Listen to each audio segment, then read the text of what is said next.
I forgot, I think, going through the format to mention the most important part, which is, of course, after each of these answers, one by one, 60 seconds, there's 4 minutes of open debate. I'm asking the candidates to try and restrain themselves to, 20 or 30 seconds maximum. We won't time it per se, just so that we don't have anybody hogging the clock. And so it is now your turn to have at each other in a, I hope, respectful, informed way. Sarah, is that your hand you have up? Well, you yes, go ahead then. it is.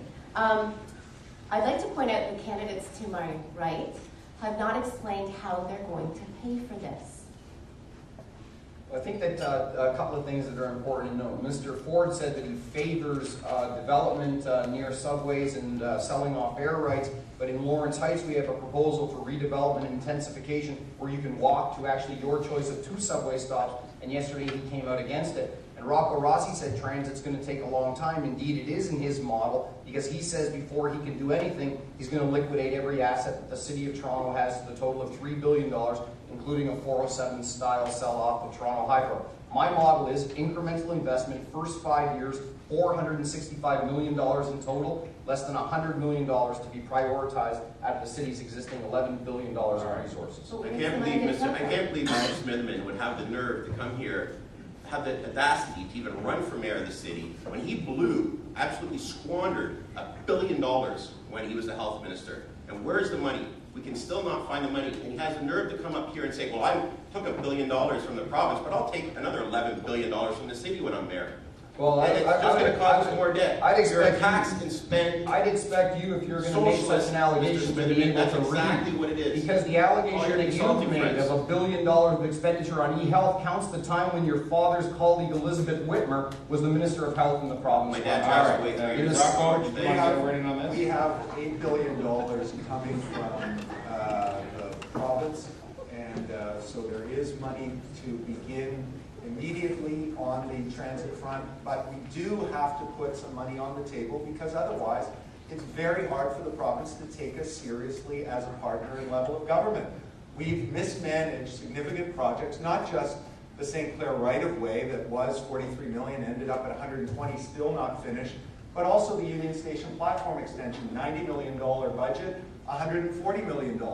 The governance is out of control. They decided to set aside $120,000 to study a transit museum, to which I told Adam Gambroni, the current chair, save the $120K. You have a transit museum. It's called the TTC. Joe.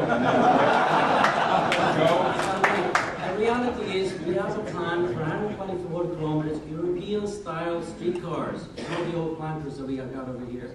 In over 10 years, we could build 124 kilometers.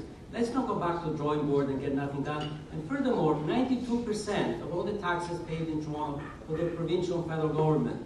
The TTC is the provincial and federal government's responsibility. When people go to work every day, guess who do they pay taxes to? Income, federal and provincial government.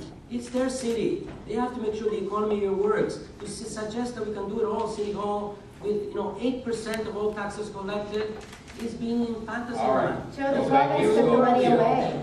Gentlemen, The province took the money away, Joe. They took $4 billion away. Smoke and mirrors, wish lists, the hope that everything will be okay. None of you are talking about being realistic here. The reality is you haven't got the money.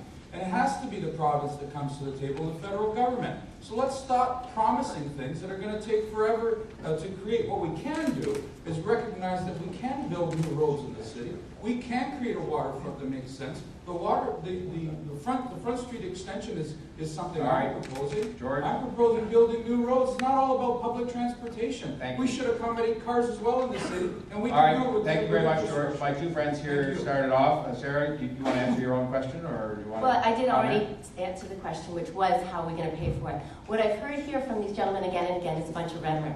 Nobody's saying this is how we're going to pay for it.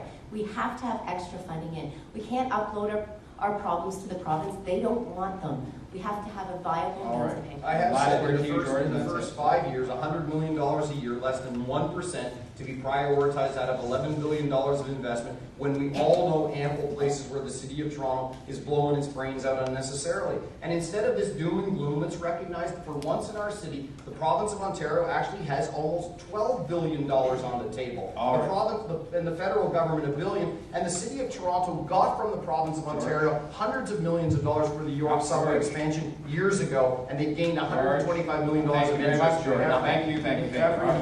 Every year Rocco, we spend 4 minutes are up. $4 4 minutes are up. We're going to another question. There'll be more time. You get 4 minutes each time, so there's lots of.